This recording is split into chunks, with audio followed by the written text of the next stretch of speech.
இதை போல் ஒரு பிளாஸ்டிக் பாக்ஸில் வந்து வருஷத்துக்கு தேவையான அளவு புளி வந்து வாங்கிட்டு அடியில் கொஞ்சம் கல் உப்பு போட்டு ஸ்டோர் பண்ணி வைக்கிறேன். நல்லா காய வச்சு அதில் இருக்கிற கொட்டையெல்லாம் எடுத்துகிட்டு வைக்கணும். ஒரு செராமிக் ஜாடியில் அடியில் வந்து உப்பு போட்டு அதில் வந்து புளியை வந்து ஸ்டோர் பண்ணி வைக்கிறேன். பானையில் கூட நம்ம எடுத்து வைக்கலாம்.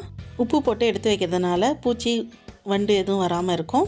அதுக்கப்புறம் டெய்லி வந்து சமையலுக்கு யூஸ் பண்ணுறதுக்காக ஒரு சின்ன செராமிக் ஜாடியில் வந்து கொஞ்சமாக கல் உப்பு அடியில் போட்டுட்டு அதில் சின்ன சின்ன பாலாக வந்து புளியை வந்து சின்னதாக வந்து உருட்டி போட்டுக்கிறேன். டெய்லி யூஸ் பண்ணுறதுக்கு ஈஸியாக இருக்கும்.